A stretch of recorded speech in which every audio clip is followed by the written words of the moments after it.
नमः परमहंसा स्वादितचरणकमलचिन्मकरन्दाय भक्तजनमानसनिवासाय श्रीरामचंद्राय। नमस्कार, मैं हेमंत शर्मा आप सभी का स्वागत करता हूं अपने YouTube चैनल आध्यात्मिक ज्ञान हेमंत शर्मा जी पर। आज हम जिस विषय पे बात कर रहे हैं वो एक श्लोक है जिसका तात्पर्य ये होगा कि इस धरा से हम कुछ भी नहीं लेके जा सकते। श्लोक है, धनानि भूमो पशवो हि गोष्ठे नारी गृहद्वारियजना श्मशाने देहश्चितायां परलोकमार्गे धर्मानुगच्छो गच्छति जीव एका धर्मानुगो गच्छति जीव एका। यानी कि धनानि भूमो पशव, हम इस धरा पर जो भी कमाते हैं, धन हो गया, भूमि होगी, पशु हो गए या नारी ग्रह इत्यादि जो भी कमाते हैं वो इस धरा का धरा पर रह जाता है। धनानि भूमो पशवा ही गोष्ठे, जो हमने आज तक धन कमाया है, जब अंतिम समय आएगा यह साथ नहीं जाएगा। भूमि जो हमने पूर्वजों से प्राप्त की या खुद बनवाई वो भी हमारे साथ नहीं जाएगी। गोष्ठ, गोष्ठ बोलते हैं पशु जहां पर रखे जाते हैं, जो हम पशु का काम करते हैं, व्यापार करते हैं, वो सारा पशुधन भी इस धरा पर रह जाएगा। और तो और जिस भार्या को हम अपना सब कुछ समझते हैं वो भी ग्रह द्वार तक ही जाएगी, उससे आगे नहीं जाएगी। एक संत कहा करते हैं, साथी है मित्र बिंदु के जल बिंदु पान तक, अर्धांगिनी बढ़ेगी केवल मकान तक। परिवार के सब लोग बढ़ेंगे स्मशान तक, बेटा भी हक निभाएगा तो अग्निदान तक। इसके तो आगे भजन ही है साथी, हरि के भजन बिन कैसे तरेगा। इसके तो आगे भजन ही है साथी, हरि के भजन बिन कैसे तरेगा।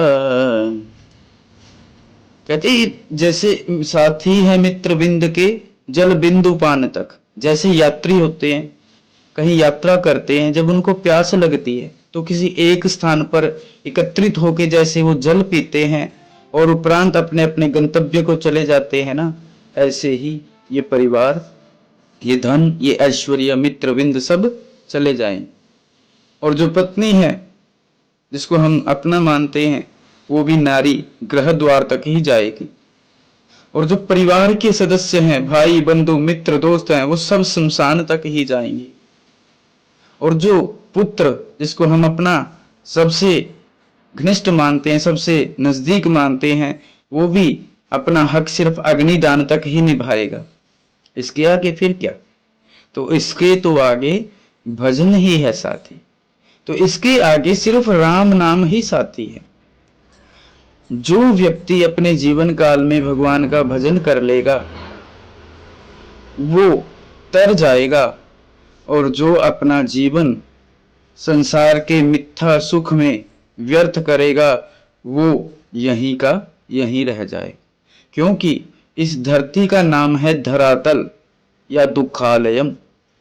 जैसा जिस जगह का नाम होता है ना, वैसी ही वह वस्तु प्राप्त होती है।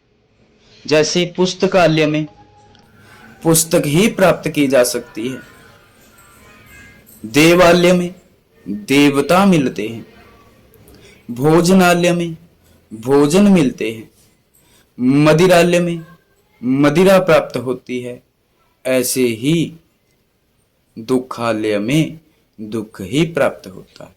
सुख तो भ्रम मात्र है, क्योंकि ये शरीर थोड़े समय के लिए हमें प्राप्त हुआ है। अगर इसे ही हम अपना मान लेंगे तो बहुत पतन हो जाएगा, क्योंकि एक ना एक दिन तो हमें इसे छोड़ना पड़ेगा। जिंदगी एक किराए का घर है, एक ना एक दिन बदलना पड़ेगा। मौत जब तुझको आवाज देगी, तुझको घर से निकलना पड़ेगा। जब वो मौत आ जाएगी ना, कोई कुछ नहीं कर पाएगा, आपको इस घर को छोड़ना ही पड़ेगा। कहते हैं, एक शायर बड़ी अच्छी कविता कहता है कि था मैं नींद में, मुझे सजाया जा रहा था, बड़े प्यार से मुझे नहलाया जा रहा था। न जाने कौन सा अजब खेल मेरे घर में, फूलों से मुझे सजाया जा रहा था, कंधे पे मुझे उठाया जा रहा था। जो देखते ना कभी मेरी तरफ मोहब्बत की निगाहों से, आज उनकी तरफ से भी चीख चीख कर मुझे उठाया जा रहा था। और बोले, कांप उठी मेरी रूह उस मंजर को देखकर, जहां मेरे अपनों के हाथों ही मुझे जलाया जा रहा था। तो अपने ही जलाकर आ जाएंगे। इस संसार में अपना कोई नहीं है। जैसे ही वृक्ष कटता है तो उसकी छाया खत्म हो जाती है, उसी प्रकार आदमी के मरते ही माया खत्म हो जाती है। कोई किसी का